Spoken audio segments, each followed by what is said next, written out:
Okay. Go. मेरा thumbs up देना अगर गया Go, तो go, भाई. go.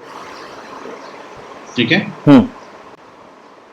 Okay, I think there was some technical issues, so we'll start from the last slide. So gluteus medius, guys, along with the TFL fibers unites to form an IT band. Now this particular tight gluteus medius and TFL leads the IT band fibers to get tight.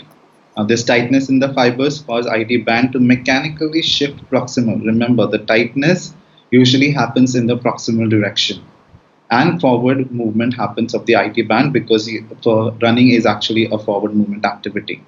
Now, this particular tightness in the IT band causes more pressure distally at the insertional site. So, whenever any athlete is doing a repetitive knee flexion extension range below 30 degrees, either on an uneven surface or running down the hill, the IT band rubs against the connective tissue. Now, this connective tissue could be ideally a periosteum where it can rub against the lateral femoral condyle, or it could be a presence of secondary bursa between the two structures. Other signs, apart from the pain which you get, is a local tenderness, swelling, and sometimes the crepitus.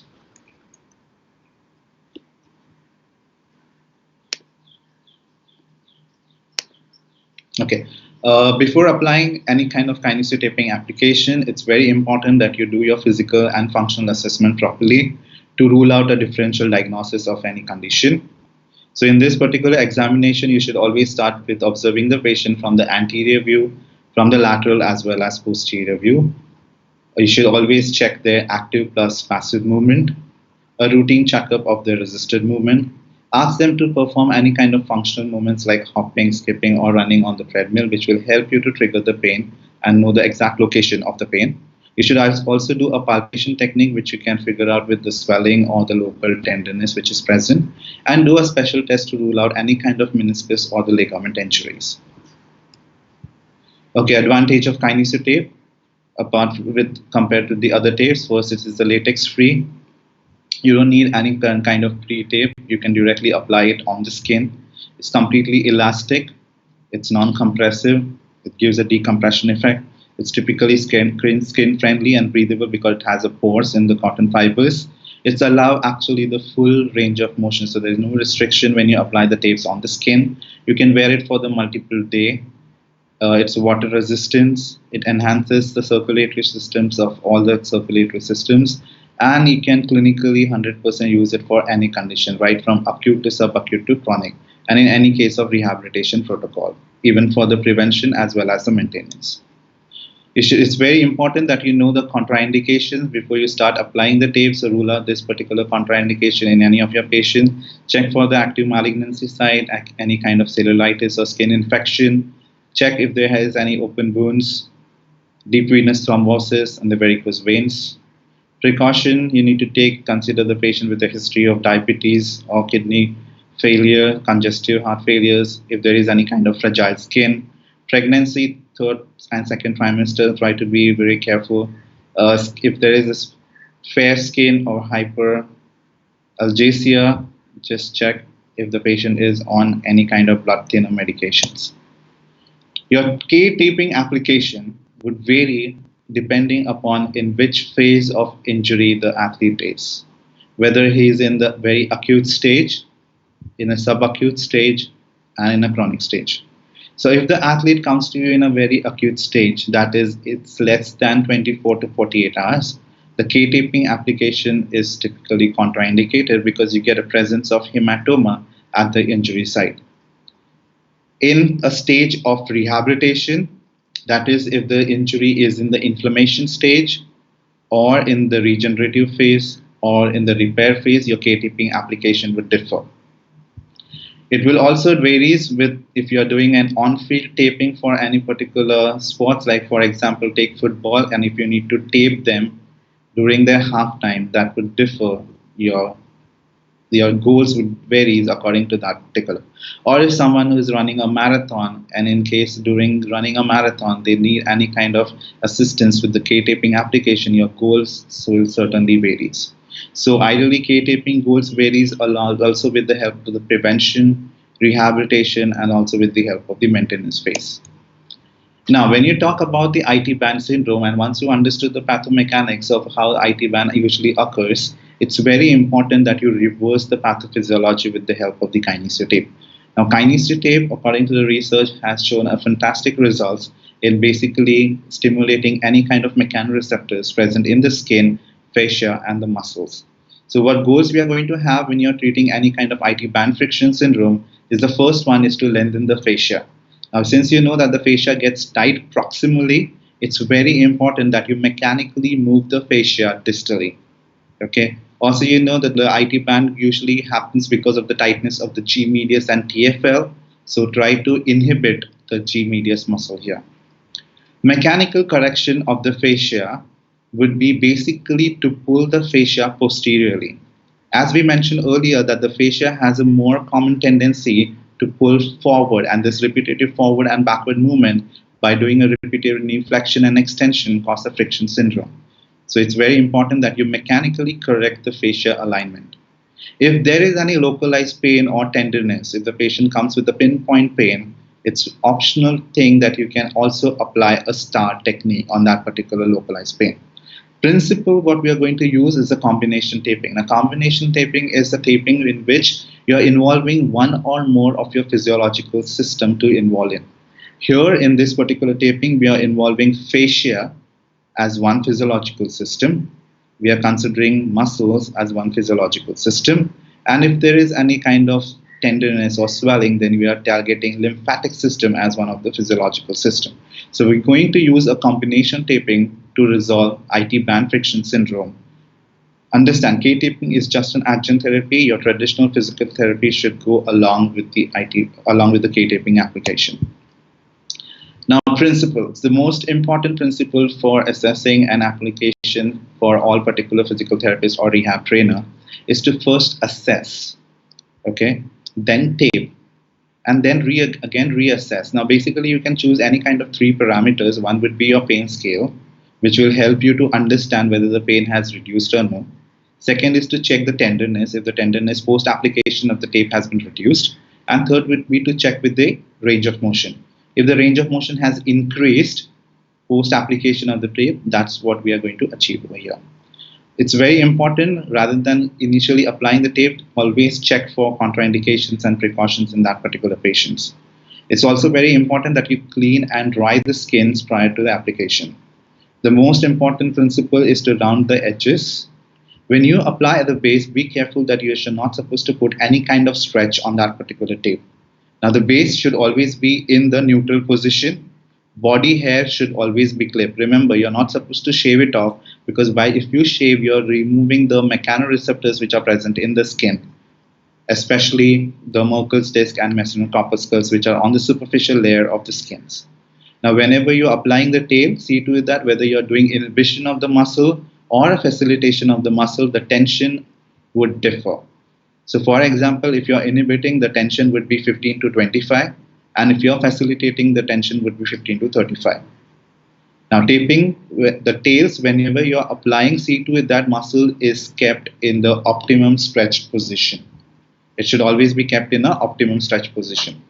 Because it's a heat activated tape, it's very important that you rub the tape pretty vigorously to activate the glue inside it. Whenever you are applying the taping techniques during the activity, as we mentioned in the half time, it's very important that you use an adherent spray, because there would be a sweat which will come because of the playing conditions. Whenever you have any kind of strenuous activity like going to the gym or going to the swimming session, then always apply 30 minutes prior to any kind of activity or a sports event. In this particular demonstration, we are going to basically look into a muscle taping of I and Y taping. Okay, the physiology, as we discussed, we are going to target one muscle, that is the G medius and the fascia fibers. The principle here would be to inhibit the muscle because it gets tight in IT band, and we are going to go from insertion of the muscle towards the origin with a stretch of 15 to 25% stretch. The target structures what we are going to target here would be a GTO, which is a kind of a muscle mechanoreceptor which helps to inhibit the muscles. As we know, everyone knows about the attachment of the IT band comes with the G medius supplied by the superior gluteal nerve. Okay, position to lengthen the fascia would be in the sideline position. The base should be ideally one block with a 0% stretch in the neutral position. The tail with 15 to 25% stretch in the optimum stretch position. You can use a modified Ober's test for this. And you're supposed to go from the distal part to the proximal. You're supposed to go from the insertion of the IT band to the origin. That's how the taping technique would look like. So, whenever you're applying the base, keep it in the neutral position. That is the sideline, by keeping a pillow between the two knees so that the muscle is in relaxed position. One block compulsorily here on the Gerdy's tubercle. Then you are supposed to stretch the muscle in the modified Ober's test.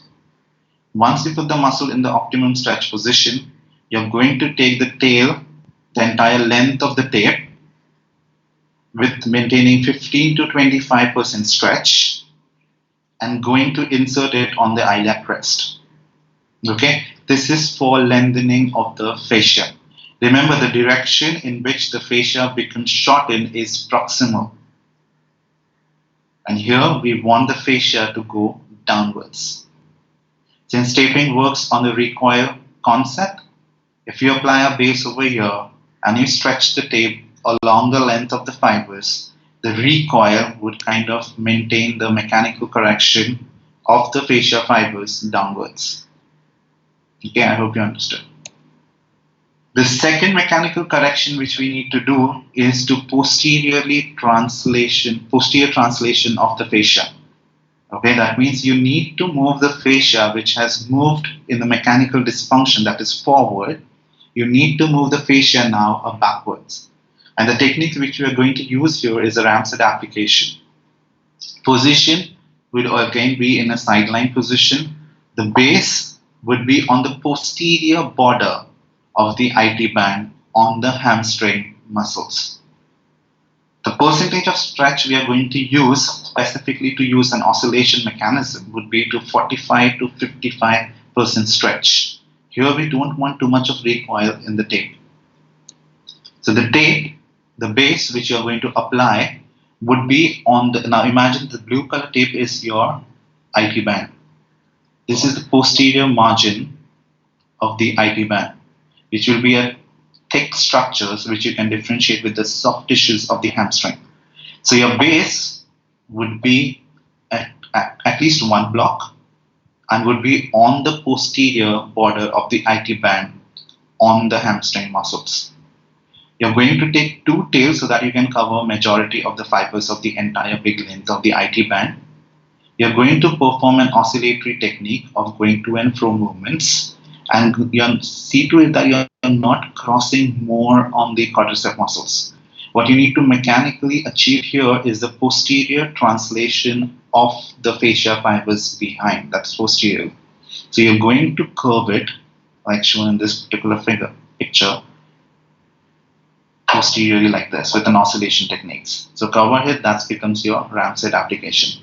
Remember, you can vary the tension in 10 to 50% stretch. That's how the complete applications looks like. So we initiated by lengthening the fascia. So we started out from the insertion.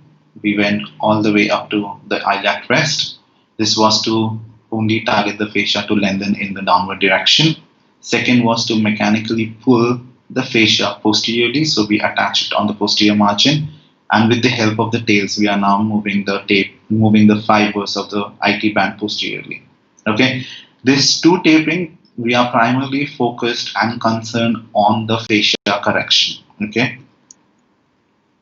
Now, in case if the patient comes in a very acute stage and the main complaint is about the local tenderness or a localized pain, or if there is any kind of cyst along with the IT band with the meniscus, there could also be a cyst which would kind of give a localized pain in that particular area.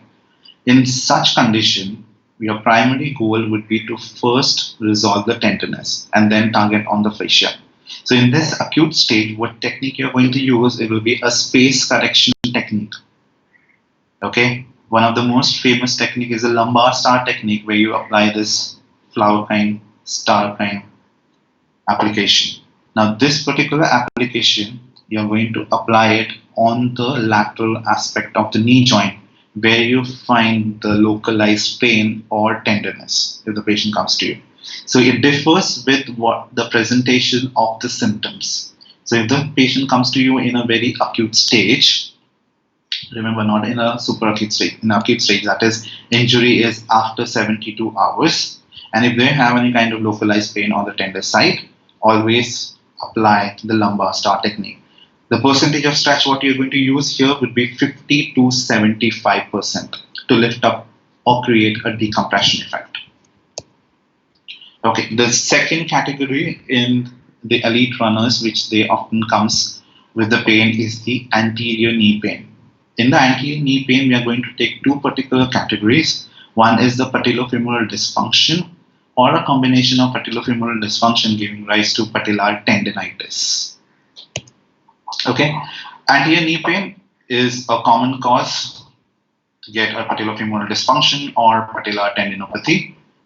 Now, pain pattern in the patellofemoral dysfunction would be around the patella, peripatellar, or you can get retropatellar pain.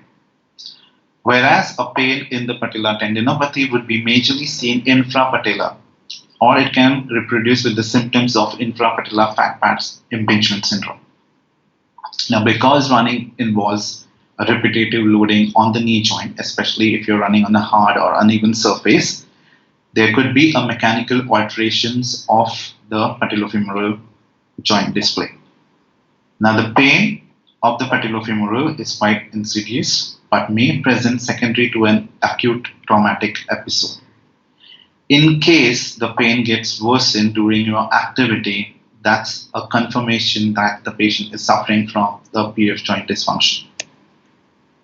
So if you look from the anatomical point of view, the anterior, you have a quadricep muscle embedded in the quadricep tendon, attach it onto the tibial tuberosity. And you have a patella, which is a kind of a sesamoid bone. And during the influence of any kind of tightness in the quadricep group of muscle, accordingly the patella start to mechanically show the dysfunction. So if you consider vastus lateralis to be more tight than vastus medialis, then the patella would be tracked more laterally, which is a common scenario in the running athletes. Okay. VMO, because of the reflex inhibition, often goes into a weakness, so it kinds of give more priority for the vastus lateralis to go into tightness and pull the patella more laterally. Painful sites would be peripatellar region. Okay, also talked about the active and passive insufficiency, the muscles of agonist and antagonist. It's very important that if you are targeting the agonist muscle, that you also target on the antagonist. So if you are facilitating quadriceps, it's very important that you inhibit the hamstring muscle as well. Okay, assessment, observation. There are 6 normal patellar movement, up and down, side to side, and diagonal. And there are 4 pathological movement which you can observe in patella. One is a lateral tracking, one is a rotation, one is a translation or a tilt, and the last would be tipping. Okay, when you observe with the help of the knee flexion extension, when you kind of do active movements, it's very important that you observe such faulty movements of the patella. You can also observe the wasting in the quadricep muscle if there is any kind of tenderness, swelling, or if you hear any click or crepitus while performing the movement of active and passive. Do a resistant movement to check the strength of the individual muscles of PMO or vastus lateralis. Also check with the functional movement like squats or lunges before you confirm your diagnosis. Principle would remain the same, always assess, tape it, and reassess. If during the application of the tape, in case the patient comes with increase of the symptoms, remove the tape immediately. That means your diagnosis was not correct, or the application of correct was not on correct physiological system. Okay, so in case if the patient comes with the increase of the symptoms, post application, ask them to immediately remove the tape or when you reassess if the pain has increased, remove it immediately. Okay. In case if there is any kind of allergic reaction or any kind of increased sensation of itching and everything, ask the patient to remove it immediately.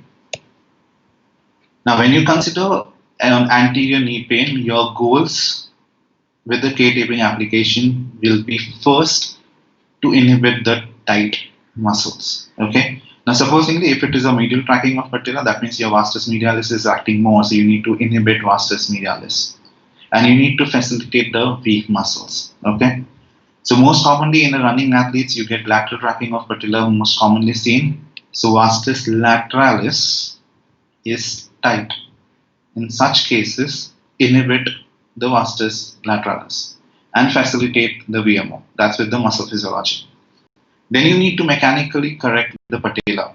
Okay, if it is tracked laterally, you need to shift the patella medially. Also, while the athlete is running, it's very important that you stay the knee. Okay, it's very important that you offload the tension on the patellar tendon, because running endurance sports is almost like taking up a load of 5 times equivalent to their normal activity. Okay, based on how much time they are running, there will be a tremendous load on the tendon. So it's very important in your prevention taping before they start the run, support the patellar tendon well. The principle again would be the same, combination taping, where your target structures would be a muscles, that is a quadricep group of muscle, the patellar tendon, and the bone, that is the patella. Okay, we'll go to the first muscle, that is, we're just showing you if the patient comes and if you want to prevent the anterior knee pain, how to go about with the practical demonstration. In this particular lab practicals, we are going to show you the facilitation taping. Okay, so the patient is, say the athlete is about to run, so a day prior or like 2 days prior, you should tape them properly to facilitate the muscle and not to inhibit, because you need that particular muscle to activate during the run. So I give you 2 options. You can do a facilitation of quadriceps and inhibition of the hamstring. Okay, I'll show you the video later on. First, we'll go to how the procedure needs to be done. So when the patient is lying supine, you're going to attach the base. Now, since it's a big muscle, take approximately 1.5 block of the tape, put it on the ASIS, that's where it originates from. Measure the tape in complete hip knee flexion. Okay, measurement of the tape. Then put the tape or the knee in a stretch position by taking the patient to the edge of the bed and asking the knee to come out and flex it. Your length of the tape for inhibition should be up to the musculotendinous junction. And then you will bifurcate the tape and surround it on the either side of the patella. Okay, you can also do this particular taping inside lying, because that will help you in achieving hip knee flexion also. In this, if your patient is not comfortable to come at the sideline position, you might not get the optimum stretch position of the hip joint. Okay, so this is how we're going to look. So base over here, stretch downwards along the length of the tape up to the MTJ, and when you initiate the third part, that's the tail part, you're supposed to take it in the complete hip knee flexion range. And end should not be tape on tape and should be on the either side of the patellar tendon. So a research done over here has shown an effect of kinesiology tape application on the quadriceps strength. So when they apply and taken a group of people, like say 30 samples, irrespective of the direction of the tape, they found that the muscle torque or the muscle strength or muscle MMT has shown a tremendous increase in the strength post application. Okay, I'll quickly show you the video how to do it. We just took the video yesterday on the patient. So this was the first taping. I hope the video is quite clear. Okay, so in this particular first thing, what I did is to measure the length of the tape, which you need to look into. So as a patient, do a complete hip knee flexion, take the measurement of the tape. Then cut the desired length of the tape. Always important that you round the edges. So fold the tape into halves and properly round the edges.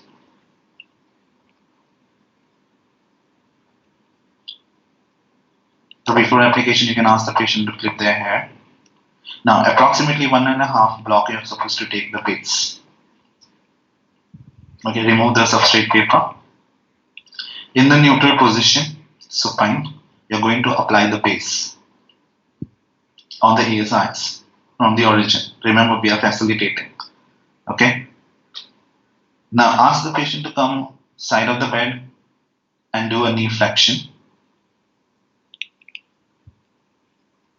You're going to take the paper backing, come to the point up to the musculotendinous junction and stretch 15 to 35%. That's the facilitation stretch up to the musculotendinous junction. Okay, so that's the musculotendinous junction in the stretch position. So that's a muscle taping application. Now we are going to cut the tape into half for stability of patella. Okay, so we have cut the tape. Remember to round the edges here as well. Now either you can do it in a complete hip knee flexion. I prefer to choose to keep it in an open back position, that is a 30 degrees of knee flexion, and go around the either side of the patella. See to it that the cross happens or intersect on the patellar tendon and the end should be on the skin. So this will be a complete taping application where you are facilitating the muscle. And yeah, so we start from the origin to insertion, bifurcating at the musculotendinous junction and covering on the either side of the patella to give stability. Now you're going to support the patellar tendon, that is offload. So in the 30 degrees open back position, you're going to measure the length for the patellar tendon, offloading, round it into edges, round the edges. Do a fold of 3 so that you have an equal amount of length on the either of the sides. Remove the substrate paper from the center zone, which is your therapeutic zone of action. Roll the paper, hold it well in center of your thumb and give a thrust. Once you give a thrust, that will mechanically lift the patella superiorly.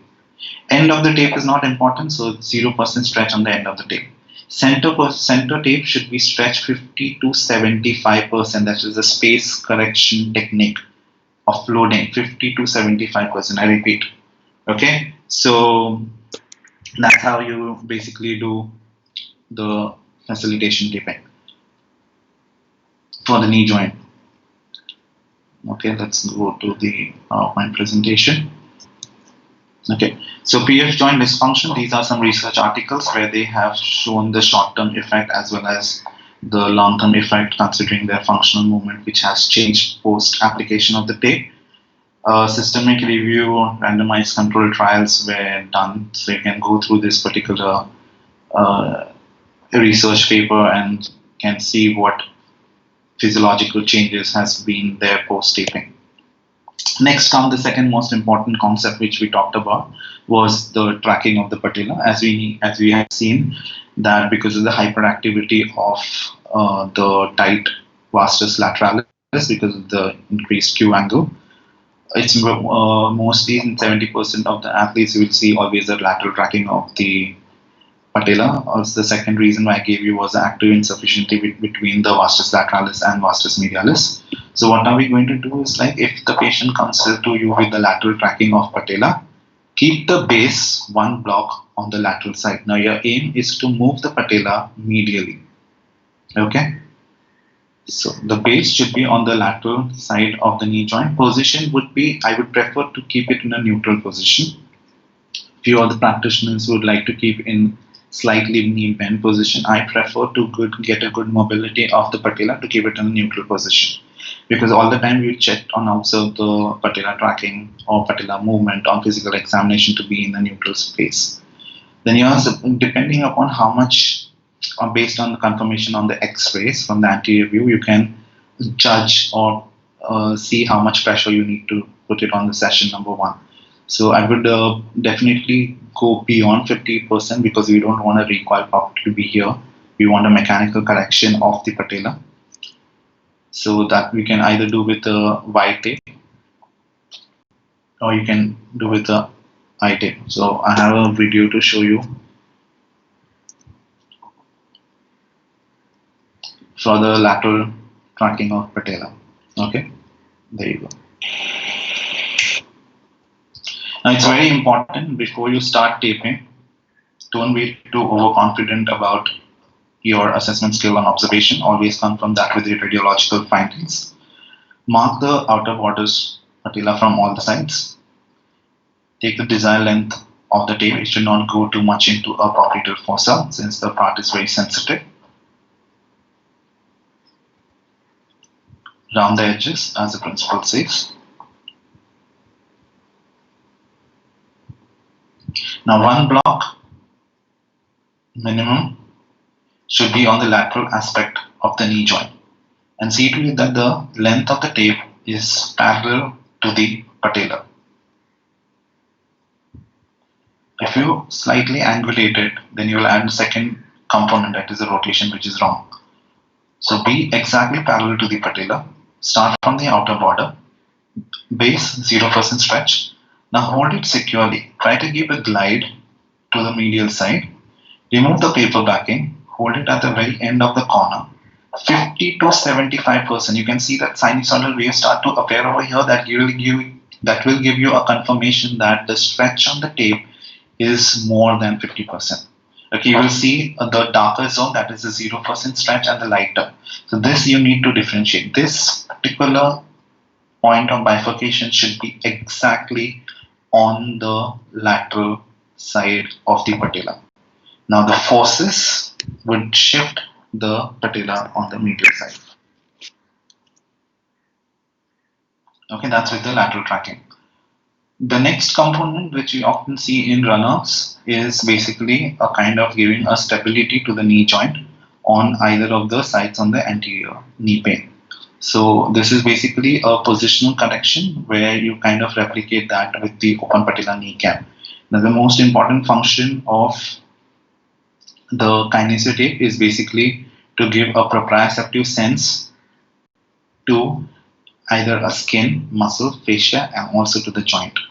Okay, so if you see in this particular running athletes, you will see how the stability of the patella has been done on the medial side, on the lateral side, and on the inferior, in which video demonstration we are showing you. This is basically to offload the patellar tendon. Most commonly seen the same practical application on the tennis players and on the running athlete as well. Okay. Yeah, so this one. Okay, I'll show you how to do this particular kind of taping.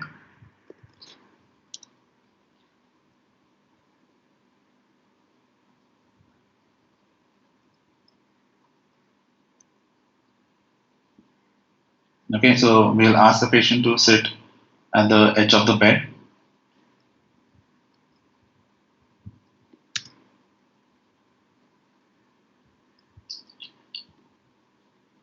You're going to take a measurable length, put it onto the medial side of the tibial tuberosity. Stretch on the tape will be 50 to 75%. Cross it onto the anterior aspect of the knee joint on the quadriceps. Okay, now take the second tape. Again, start with a 1 block pace on the lateral aspect beside the tibial tuberosity with a 0% stretch. Center zone should be stretched 50 to 75%. Stretch it along the length onto the medial aspect of the knee joint, supporting the medial border of the patella. End of the tape without any stretch. Okay, that's kind of giving a open patella kneecap. The only thing with the orthosis is not going to give you any kind of proprioceptive sense, but the taping will give you a proprioceptive sense all throughout it's on the skin. Now this is the third tape of offloading. Stretch 50 to 75% V exactly in the inferior pole of the patella tibial tuberosity. Give a thrust and end of the tape without any stretch. So the center portion would be stretched 50 to 75%. That's how you complete the application. So I told you basically 3 applications for the anterior knee pain. Okay. If I want to revise, we start first with the facilitation of the quadriceps. Then we move on to lateral tracking. So you can combine lateral tracking first and then you can facilitate based on your assessment. And in case if they are just coming with an osteoarthritis knee or just patellofemoral pain syndrome, then try to give them a good stability across the anterior knee side. Okay, the last topic is the most important topic when you initiate any kind of run, and if you involve too much of ankle dorsiflexion, you start to get a shin splints. This is the most common sports injuries, formerly named as the medial tibial stress syndrome. That is a pain along the shin bone in the lower leg. This could also be because of the overuse of the muscles. It's mostly because of the overuse. When you have a repetitive dorsiflexion and plantarflexion movement, the tibialis anterior kinds of get overuse. Now, because tibialis anterior gets tight, it mechanically moves to medial side. Remember, the muscle is on the lateral side, but when it gets tight, the muscle fibers moves towards the medial side. When it moves on to the medial side, it rubs against the anterior surface of the tibia, where the outer covering of the bone, that is periosteum, get disrupted, leading to excruciating pain. The reason why shin splint comes with the excruciating pain is because the periosteum has a rich innervation of the nociceptors or the free nerve endings, okay, which leads to excruciating pain. Now there are very mechanical dysfunction which can happen, either a pronated foot or a rigid cavus foot, motor imbalance between the agonist and the antagonist muscle, between the calves and the tibialis anterior.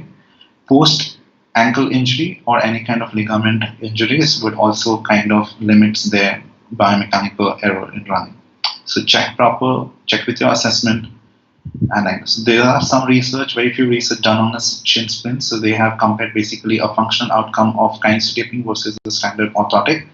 And the conclusion, what they found was kinesiotaping played a vital role in improving the functional outcome compared to the orthotic by either reducing the pain.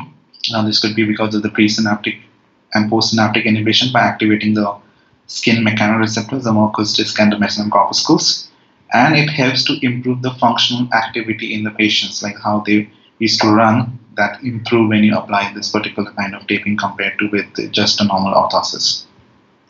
There was one study comparison of effectiveness of kinesiotaping with the rigid taping, that's non-elastic taping, and no taping compared with the no taping in a player with the acute shins. So this comparative study found a little difference in the pain levels, but not major. So there is a limitation of this study basically. And then the very, very few research has been based on the shin splint. If someone wants to take a good research on having a client with the shin splint, you can very well go ahead. What taping application you need to do for the shin splint, as you know, that the muscle of tibialis anterior goes into tightness because of the overuse. It's very important that you inhibit the tibialis anterior. Second reason I told you that the muscles, when it gets tight, it moves more medially, and that's the reason why it rubs against the periosteum. In this case, it's very important that you mechanically offload the muscle. Now, mechanical offloading of the muscle will be done when you move the muscle more laterally and not medially. Okay, so be careful when you do your proper assessment.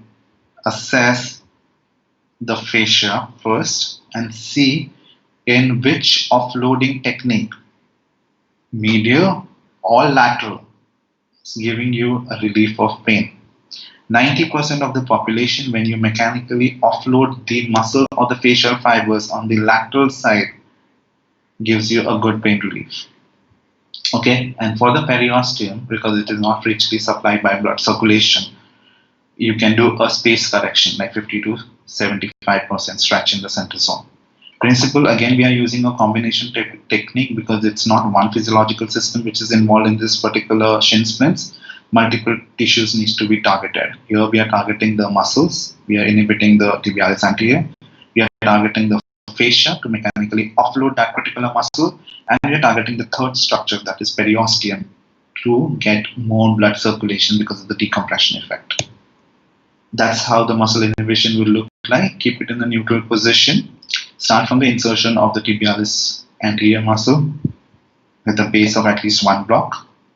Ask the patient to do plantar flexion and inversion, where you can stretch it more optimally and go along the length of the muscle of tibialis anterior with 15 to 25% stretch. Remember, the mechanoreceptors present in the muscle, that is GTO, helps to inhibit the muscle. Okay, that's how the application would look like. So you're going to start from the base in a neutral position. Then you're going to stretch. You can add a subtalar components of inversion. And then you're going to go along the length of the muscle to cover the entire length of the tibialis anterior, maintaining, again I'm repeating, 15 to 25% stretch from insertion of the muscle to origin to inhibit the muscle. The next taping is the muscle offloading. So as I mentioned, that the muscle, when it gets tight, this tibialis anterior kinds of move more medially. So you need to offload it laterally. This was just taken from the Google images, so I don't remember that. I don't know where exactly they have kept the base. The base should ideally be here, and your direction would be on the lateral side to offload the muscle, to give them a space, because when the muscle gets tight, it's kinds of shrink along the length, okay, the fibers. This is how the entire taping would look like. Now you can offload, you can keep a series of tape to offload in that the bulk of the muscle, or you can do a star technique if the patient comes to you the presentation of the localized pain, or if they have a pain along the length of the periosteum, then you can do a fold of 3 center zone stretch to 50 to 75%, that is a space correction. So entire taping technique application would differ with or varies with the kind of clinical symptoms or presentation your client comes with and what goals they have in future.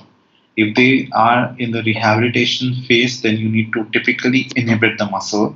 But if the demand is that they need have a spot the next day, during a day prior, inhibit the muscle. As soon as the game is about to start, facilitate the muscle. So that decision of application of taping would be purely practitioner goals. Thank you for your attention, guys. That's my email address and the website and the phone number in case if you have any doubts regarding this particular presentation, or if you're not understood anything, you're very much welcome to address me at this particular contact details. Over to you, Ankit. I hope it went well. Okay, Dr. Swapnil, because we are running short of time, Yep. so the questions will be answered on the comment section. So I urge everyone to post your questions in the comment section, and Dr. Swapnil will take care of that thing. And thank you so much, Dr. Swapnil, to coming and joining us for this first international conference. And thank you for this valuable presentation. Thank you so much, Ankit, for inviting me. Take care.